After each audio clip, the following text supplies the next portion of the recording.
You're watching Good Morning India. I'm Parmeshwar Baba. Our lead story, Union Sports Minister Anurag Thakur has assured protesting wrestlers that stern action will be taken if any Wrestling Federation of India coach or official is found guilty. Now, Anurag Thakur met with these wrestlers, which included Babita Phogat, Sakshi Malik and Bajrang Punia, late last night after their protest at Jantar Mantar in New Delhi over allegations of sexual misconduct by WFI coaches and its president, Brij Bhushan Sharan Singh. Now, the chief, Brij Bhushan Sharan Singh of the WFI, is expected to address a press conference at noon today. For the latest on that, let's go across to my colleague Vedant, who joins us live. Vedant, what details can you share with us currently? So, Parma, as you rightly mentioned, at 12 noon, Brij Bhushan Sharan Singh will be addressing a press conference. Last night, he went to Nawabganj, where his ancestral home in UP actually is. And remember, he is a six-time BJP MP as well. He is a powerful man in Uttar Pradesh, considered to be a veteran BJP leader of the state. Now, he will be addressing a press conference, and what sources tell us and what he's tweeted also is that he says that there is a political conspiracy against him and that he will be, quote-unquote, exposing the protesting wrestlers. He also goes on to say that, there's an attempt to also defame and malign women wrestlers. Now, he is alluding to those women wrestlers who, according to the protesting wrestlers, have been allegedly sexually assaulted by this man. Now, remember, if I can just sort of take you through the events of the day yesterday, because it was very crucial in terms of the developments that actually happened in this particular case. So yesterday at around 4, the protesting wrestlers, including Anshu, Sakshi Malik, Vinesh, Phogat and Bajrang Punia, met the sports secretary, where they actually also laid down and elaborated on the details of this particular case of sexual assault. And they in fact also said that there are 5 to 6 victims with evidence who are ready to actually go on record. Now, the protesting wrestlers, while addressing the media, also said that they don't want to in fact reveal the identities of the victims, and that is their last resort, because they said that their many careers are at stake because they are junior wrestlers, and of course taking on the power structure and taking on the Wrestling Federation and taking on this very powerful man is not easy for them, and that is why that is their last resort. Now, the other important thing, Parma, right now is that yesterday they said that they will also be filing an FIR today. So that is going to be significant, because remember, the police have not taken suo motu cognizance at the moment. So if they indeed file an FIR, then that is going to be crucial, because then the federation chief will have to step down and the federation will have to be suspended immediately. So far an FIR has not been filed. Now, remember, yesterday late night, the 4 protesting wrestlers also met Sports Minister Anurag Thakur. That meeting went on for 4 hours, and we've been told by sources that Anurag Thakur continued to convince and assure the wrestlers that they will take action only after the Wrestling Federation of India actually files its response. Now, of course, questions are also being raised as to why 72 hours were actually given to the federation to file its response. I mean, it's been 3 days already, and these wrestling champions are on the streets of the national capital, and they're likely to continue their protests as well. So why this delay in the response? And it's giving the Wrestling Federation chief also time and leverage to actually hold these press conferences and shame these protesting wrestlers as well. But right now, of course, at 12 this press conference is expected, and by tomorrow the Wrestling Federation of India is also to submit its response to the Sports Ministry. Vedant, as always, thank you so much for tracking all the latest developments for us. As Vedant mentioned, no FIR has been registered yet. It's day 3 of the wrestlers' protest. While they were supposed to come out at 10 a.m. to protest, they haven't come out yet. But it's day 3. Brij Bhushan Sharan Singh, as we speak, is still holding the post of president of the WFI. Do know he's been at the helm of the WFI since the year 2011. He was elected unopposed president for a 3rd consecutive term in 2019. And also, he finds himself facing charges, allegations of sexual harassment, but he's also faced charges such as an attempt to murder and rioting, according to his election affidavit for the 2019 polls. With that, let's switch tracks now to the Bharat Jodo Yatra, which has entered Jammu and Kashmir, and underscoring that it was a homecoming for Rahul Gandhi, he said, "I'm going back to my roots. I know the suffering of the people of Jammu and Kashmir and come to you with a bowed head." This is what the Congress leader said. The Yatra was given a grand welcome at Madhopur, as Nazir earlier reported. Do remember, Jammu and Kashmir is the last leg of the Yatra, which started about 125 days ago in September from Kanyakumari. जिस धरती से मेरा परिवार आया, उस धरती की ओर मैं वापस पैदल जा रहा हूं। मैं जानता हूं कि जम्मू कश्मीर के लोगों ने कितना दुख सहा है। मैं समझता हूं और सबको चोट लगी है, सबने दुख सहा है, सबने दुख देखा है, और मैं सर झुकाकर आपकी जमीन में आया हूं। Nazir Masoodi joining us live from the Kathua Highway. Nazir, what's the plan of action for the Bharat Jodo Yatra? Also, there's been a security cloud over the Yatra's Jammu and Kashmir leg. Well, if you first see Rahul Gandhi wearing jacket for the first time in his last 25 days of Yatra, he was only wearing t-shirt. That has become a huge, point of debate that even during the North Indian cold, he is not wearing. But since morning, it was drizzling across Jammu region and he had to wear a jacket. And then you see how the Yatra is also being conducted. Massive security, both paramilitary and the police cover around the Yatra. Also, jammers put there. You can see also Sanjay Rawat accompanying him. So there was a grand reception of Rahul Gandhi when he entered Jammu and Kashmir yesterday evening. As we heard him talking about it is his homecoming, he said he understands the suffering of people of Kashmir they have to go through, and they have coming here in next 9-10 days. He will share this, sufferings and pain of the people, understand them more better the way they have gone through all these years. So Rahul Gandhi's Yatra in Jammu and Kashmir has started. This is the final leg of the Yatra. I mean, two challenges. One is the security, as you even see. So massive security cover as he started from Hatli mode in Kutwa and then mode the Yatra started.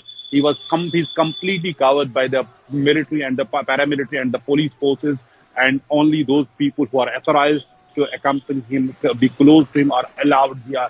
No one else. That is the nature of the security. And second challenge is always the weather. Though it would get really, very, very cold when he moves closer to the valley, when he reached Banhal on 26th of January, and then cross the Banhal tunnel, while you have still lot of snow and the minimum temperature is several degrees below freezing point. But finally, Rahul Gandhi wearing jacket because of the rain this morning in Jammu region. As always, thank you so much for joining us with the latest from Ground Zero. With that, let's turn our attention now to the national capital. A video has surfaced that captures the run-in of the chief of the Delhi Commission for Women, Swati Maliwal, with an alleged drunk driver who she claims dragged her after harassing her on the road at a prominent spot outside the All India Institute of Medical Sciences in Delhi. Now, Ms. Maliwal had claimed that she was harassed and dragged for 15 meters near the AIIMS hospital in Delhi when she was out on the street on Wednesday night for a reality check on the safety of women in the capital. Now, NDTV cannot independently verify the authenticity of this video, but the police say that the accused has been arrested within 22 minutes of the crime being reported.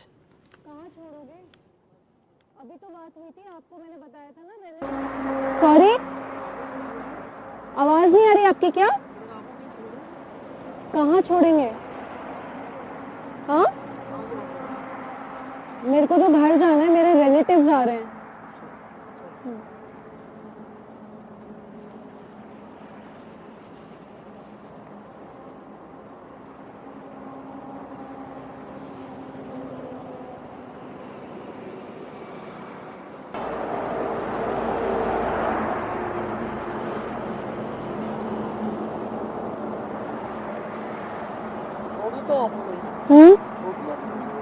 अभी आप ही थे ना? आप ही गए थे ना? आपने कहा था छोड़ दो. कहाँ छोड़ोगे? अभी तो बात हुई थी, आपको मैंने बताया था ना, रिलेटिव्स हैं मेरे, आ रहे हैं.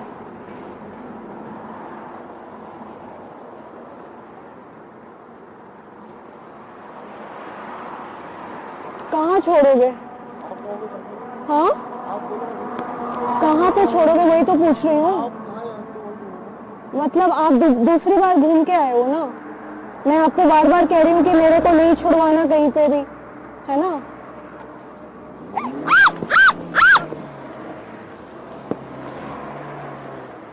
आयोग चलता है, हम दिन में भी काम करते हैं, हम रात में भी काम करते हैं, हम फील्ड पे भी काम करते हैं। और जिन लोगों को ये लगता है कि इनसे मैं डर जाऊंगी, तो इन चीजों से मैं बिल्कुल डरने वाली नहीं हूँ। मेरे को धमकियां मिली है, रेप की, डेथ थ्रेट्स मिले हैं, अटैक हुआ है मेरे ऊपर, फिर भी हम लोग बिना किसी सिक्योरिटी के अकेले लड़ते रहते हैं और लड़ते रहेंगे। और भगवान ने कल मुझे बचाया है और भगवान ही आगे बचाएगा। मैम, क्या किसी पर शक है? क्योंकि इस तरह की घटना पहले भी चुकी है। नोएडा की बात करें, दिल्ली के, नोएडा में भी स्वीटी के साथ ऐसा ही हुआ, कार ने टक्कर मारी, और दिल्ली में भी हुआ। कल आपके साथ ये घटना, किसी पर शक है? ये जानबूझ कराया जा रहा है ऐसा?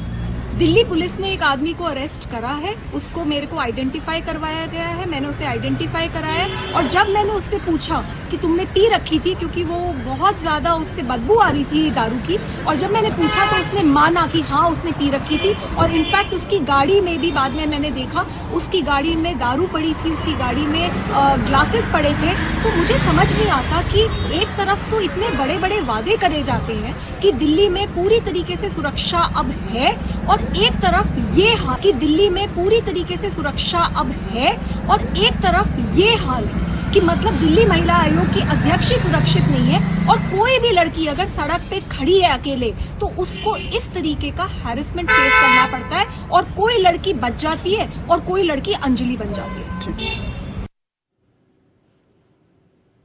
That's the latest reaction coming in from the Delhi Commission of Women Chief, Swati Maliwal. Also, we have a reaction coming in from the DCP of South Delhi, Chandan Chaudhary. Here's what the DCP had to say. AIIMS bus stop के back side गाड़ी number Baleno white colour वाले ने lady की तरफ गलत इशारे किए हैं और लेडी को घसीटा है, पर लेडी बच गई। गाड़ी में जो इंसान था, शख्स था, 47 साल की उम्र है उसकी, उसको एप्रीहेंड कर लिया गया। इमीडिएटली उसको मेडिकल के लिए भिजवाया गया। उसके ब्लड सैंपल में अल्कोहल कंटेंट निकला। सब्सिक्वेंटली स्वाति मालीवाल जी का स्टेटमेंट लिया गया और उनका भी मेडिकल कराया गया। तत्पश्चात हमने प्रॉम्प्टली केस रजिस्टर करने की प्रक्रिया शुरू की और इस मामले में कोटला मुबारक पुलिस स्टेशन में एक एफआईआर दर्ज की गई है और अक्यूज्ड को हमने अरेस्ट कर लिया है।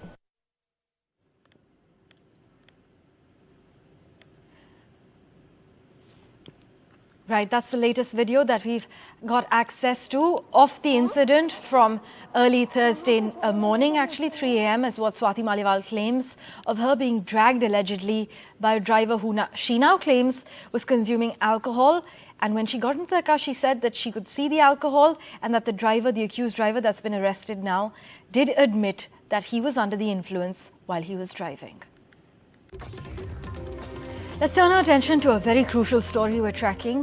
An annual status of education reports finds students' enrollment in schools is at a record high post the COVID pandemic, but there's been a massive dip in learning abilities. My colleagues Anurag Thakur and Harsha Kumari Singh report. Covid की वजह से मेरी पढ़ाई पे बहुत गंदा असर पड़ा। शब्दों को समझने में ना बहुत दिक्कत होती है। एज के अकॉर्डिंग इनको कवर करने में दिक्कत आ रही है, क्योंकि ये बच्चे, इनका दिमाग डाइवर्ट हो गया है। मात्रा में ना बहुत दिक्कत होती है। मैं इंग्लिश पढ़ना भूल गई, बिल्कुल ही। पहाड़ी तो आते नहीं भूल गए, क्योंकि 2 साल में कुछ पढ़ाई नहीं की। शैतानियां करना ज्यादा सीख गए, खेलना ज्यादा सीख गए, तो ये पढ़ने में कम इंटरेस्ट लेते हैं। जो पढ़ाया गया था वो भूल गए थे थोड़ा बहुत। भाग के सवाल करने में थोड़ी सी दिक्कत आती है और जोड़ घटाना तो ये लोग कर लेते हैं, और इंग्लिश में भी थोड़ी दिक्कत आ रही है, लेकिन इंग्लिश में फिर भी बच्चे काफी अच्छा प्रयास कर रहे हैं। The annual survey of education report has pointed to some worrying trends with children coming back into school after 2 years of COVID. In the COVID pandemic, all education went online and this created something called a digital divide. Bhavyansh, कौन सी class में हो आप? First में। आपको पहाड़े याद है? कौन से? 3 का बता दो। चलो, भव्यांश 3 का पहाड़ा सुनाएगा मुझे, जल्दी बताओ।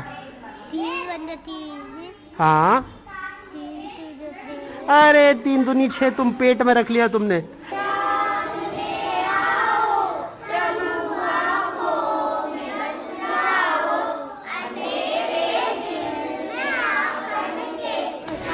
In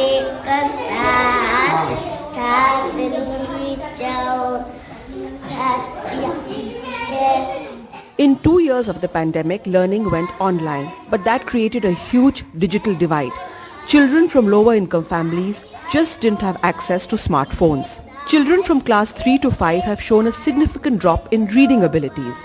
For children from rural homes, it's mainly a struggle with English.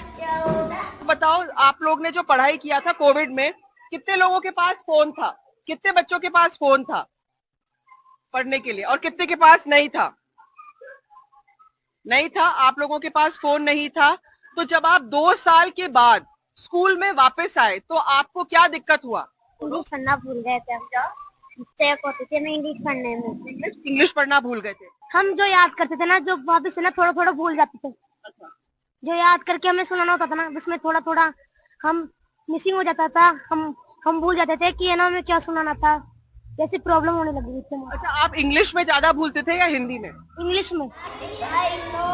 Children who stayed at home are also finding it difficult to adjust to school. Problem होती थी तब, क्योंकि हम लोग ने 2-3 साल पढ़ाई नहीं था इसलिए, और ऑनलाइन जब पढ़ते थे उसमें अच्छे से समझ भी नहीं आता था। The other grey area for senior children especially is mathematics. Many have forgotten their tables, and so it's difficult to do division, multiplication, even focus on geometry and algebra. जो बच्चों को पहाड़े पहले जब 40 तक के आते थे, आज उन बच्चों को 10 तक के पहाड़े आ रहे हैं।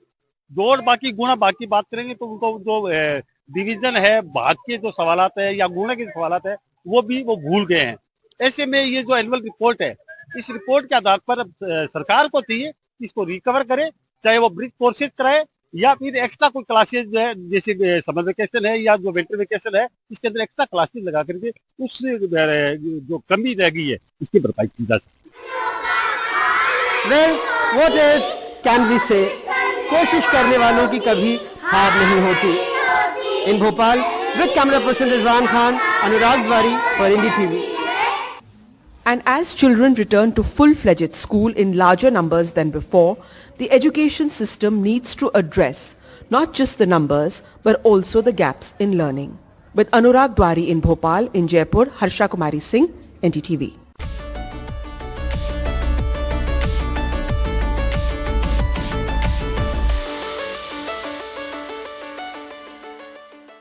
Hello and welcome to this NDTV special episode coming to you live from Davos.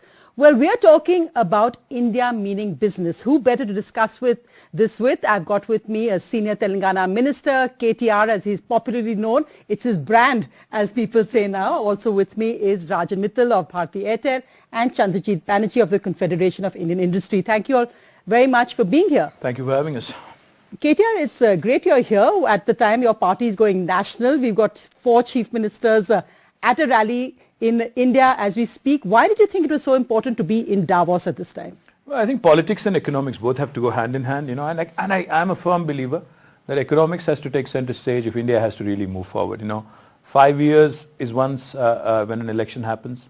I think 4.5 years we need to focus on economics, and only last 6 months we need to focus on politics. And we have an able politician in the form of Shri KCR, who can do without any kind of assistance from any of us.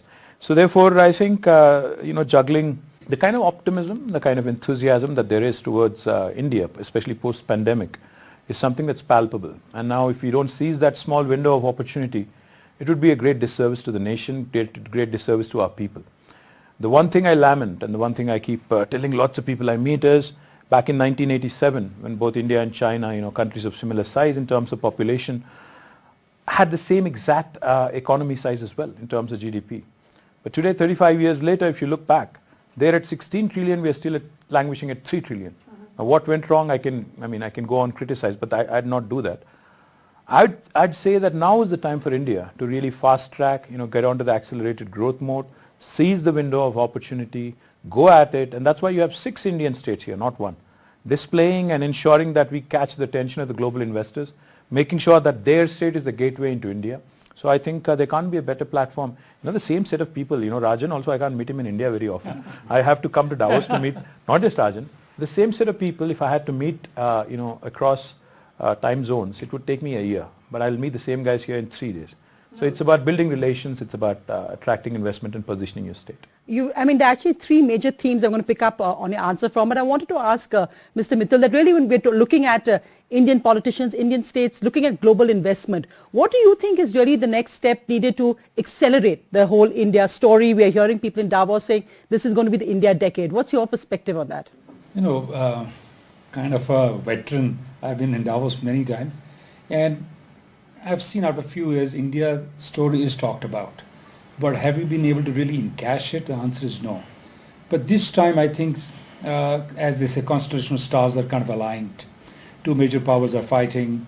There are issues around the globe. And India is coming as a bright spot. People are looking at the leadership. And leadership at both center and state levels. Because if people have to come and invest, they need the conducive policies. And then the execution happens in states. So states also have to, play in tandem. And of course, Indian investment is coming. India story is a story which I believe in a coming decade will be a growth story. Clearly, with the recession that we see in Europe, US, India is still growing 6 to 7%. And of course, it can do better. Manufacturing is a big thrust of the government, both at center and states. And few of the states, my friend's state, KTR state, I can clearly see the kind of welcome that you get from certain states. That's encouraging the investors. I've had a conversation with a lot of investors. Our secretaries and ministers have had a conversation. The window of opportunity is looking good. We need to really encash it. We really need to play that. The China plus one that was talked about, over a decade it should be India the only one. That should be our objective. How do we do that, Mr. Banerjee? Because you, of course, have seen this at the Confederation of Indian Industry. There's a budget coming up. There's always a wish list that goes out. After the budget, everyone will say it's 15 on 10. But what actually happens when it comes to implementation? What is your wish list this year? In terms of the budget, yes, of course, what we need to... No, the whole India reform story. So, you see, going forward, because we were talking about states, I believe the future story of India is going to be primarily in the states. Number one, investments comes in the states. Two, if you really look at some of the major reforms which were required have been triggered at the center. The states which continue to do their reforms would be the gainers, so to say. Third, if you really look at the entire piece of ease of doing business, the states which are being more facilitative and creating a better ecosystem, they are winning, and obviously so. And fourth, I would imagine that, as Minister KTR just mentioned, that, this 4.5-year window, there's a growing realization that good economics is not very bad politics, because industry, investments, it creates livelihood, it creates wealth, it creates jobs. So I think that understanding is pretty much there across, and that's a very healthy competition in India. So that triggers off a very powerful India story too. No, in fact, KTR, it's great to see you sitting here with two businessmen, because we know that quite recently also in the Indian political system, industrialists are seen as taboo for politicians, especially when it comes to elections. No, these two are good guys.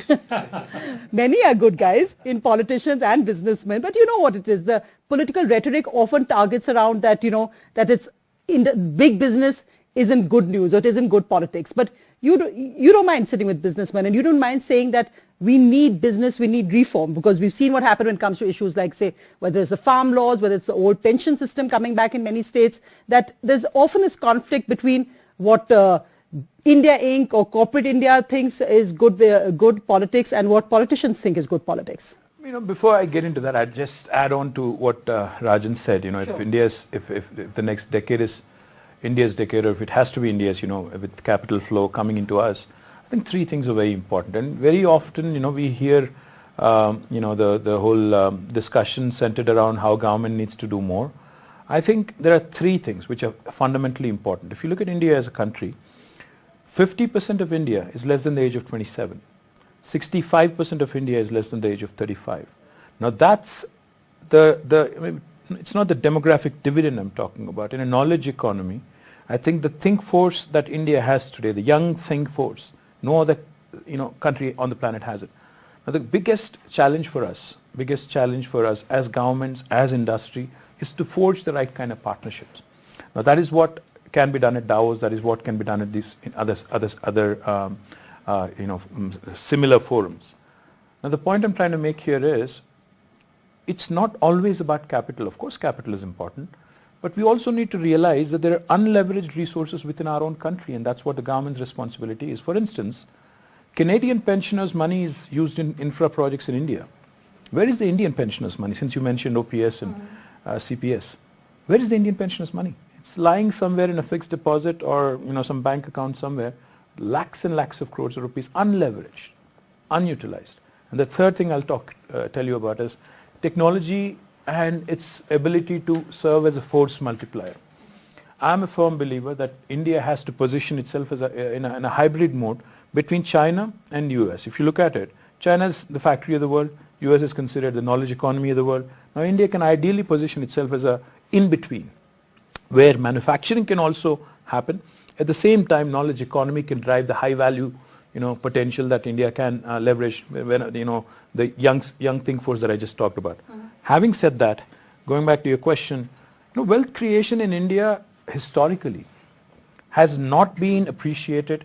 In fact, any entrepreneur, if you look at the West versus India, I think it has a bit of a root in the socialist mindset with which we started off. So wealth creators are typically not looked at as employment generators.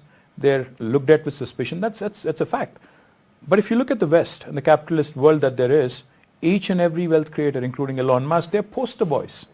They're poster boys. Literally, people eulogize them. Now, when it comes to India, because of our socialist mindset, or call it whatever, people do not understand that an incentive that I'm giving Rajan or his company is not an incentive that I'm giving to Bharti. In fact, it is to create employment, to spur innovation, to create more tax revenue, to improve the economy. Unless this is understood and documented and actually spoken about vocally, of course, we have to strike a balance. I mean, a farm loan waiver versus a corporate loan waiver, that debate will always rage on.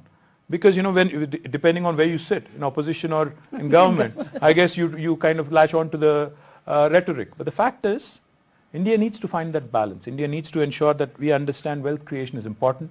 We have to propel ourselves into the first world or second world.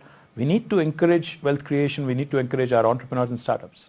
Rajan Mittal, as someone, and of course we all remember the story of how the Bharti Airtel, how Airtel actually came up. It was tough times. And have you faced this that corporates and people who want to create, our first generation businessmen find it really tough? How has that changed today? It's been a long journey, and not only for us, but a whole lot of, corporate world. And the changes come, in a slow process. Look, we are a noisy democracy, don't forget that. So there have to be, a balanced approach. It's not either or. And there are, various states into play, various political parties into play, various interests into play, and various segments of society into play. So it's a tough job to maintain that fine balance where you have to have a social agenda that you have to, we've seen in pandemic how many people have been able to, now where would the money will come from? It has to come from a fiscal responsibility as well, because you can't be an outlier. The corporates also, you spoke about to CB about budget. Every time budget comes, the corporates start getting, start probably sending memos and say we want this. I think it's time to recognize that governments, either on state or center, have limitations on resources. So we also need to contribute, and contribution will come both ways. Ease of doing business, facilitate us to do it.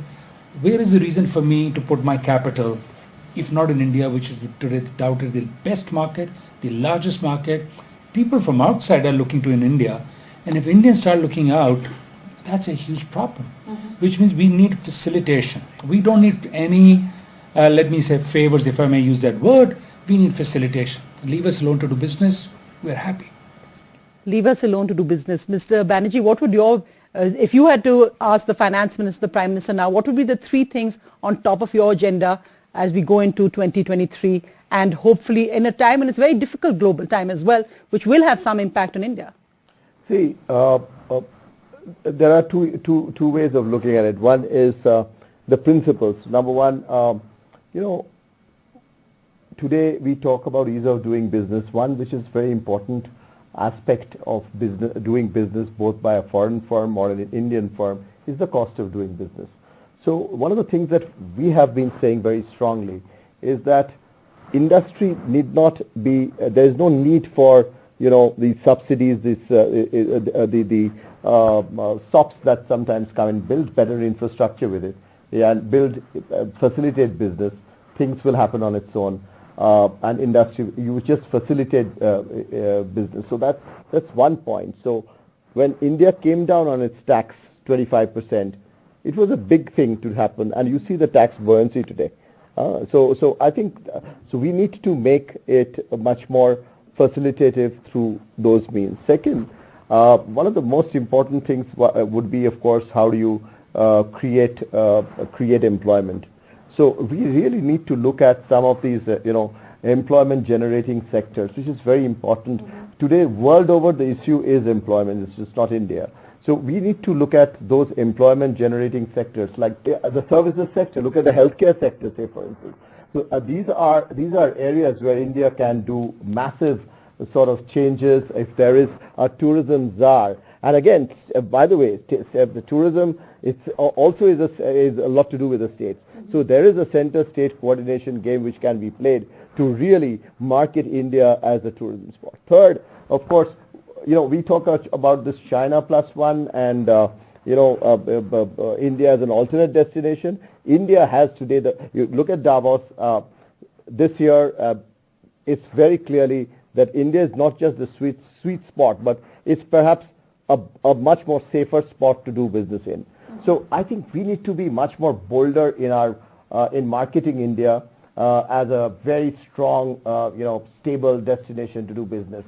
And I think those are enablers that we would really want to see in the budget, rather than, this is going to be the last budget, so to say, before the election time. And I don't know whether the 4.5 year period is over, and because but sometimes I strongly You're heading believe, into the final lap now, so it's just politics. But sometimes I do believe good politics. Politics may not be need not be bad economics. Of course not. No.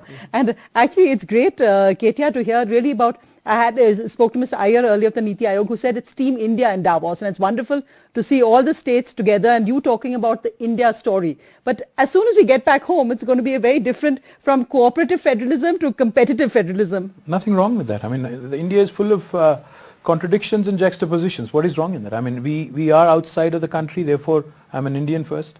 Then comes the whole Telugu identity and Telangana identity. Once I go back to India, of course, I'll have to spar with the Gujaratis, I'll have to spar with the rest of them. There's no Gujaratis on the panel here, I see that. You have a guy with a Punjabi, a Bengali and a Telugu guy. So the point is, while we all have our sub-identities, I think the larger identity as an Indian is extremely important, and we flaunt it with amazing pride. Because when we come out, we are all Indians, we all talk in unison, and what Mr. Iyer said is absolutely right. But the one thing I would like to point out, though, that at this point in time, if India does miss this opportunity, it will be a great disservice to the rest of the country and our youth particularly. So therefore, it is imperative, like CB said, like Rajan said, it's not just about a few industrialists or entrepreneurs. It is about contributing to the country.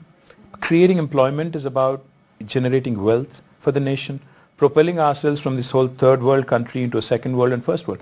Post the pandemic, sorry to say this, but India has now surpassed Nigeria as a country with the most poor people on the planet, which is not the distinction I would want to see. India is now ranked 107 on Global Hunger Index, not something I would want to see as a proud, fiercely proud Indian. So what do? We have to work together. We have to ensure more investment comes in. We have to see accelerated growth. India doesn't have the luxury of leapfrogging. India has to pole vault. And India has to latch on to everything that it can. And for that to happen, I think, states like Telangana, which have performed exceedingly well, they have to be taken on board. They also have to be, outside of India, we are all representing Team India, like it was said. So I am not from the BRS and somebody else is not from the BJP, not in Davos. Let's take our battles back home and fight them out there. Absolutely. And I think that really is the headline out here. It's Team India, the India story at Davos, and back home. Thank you very much for joining me. It was a great dialogue. Thank you.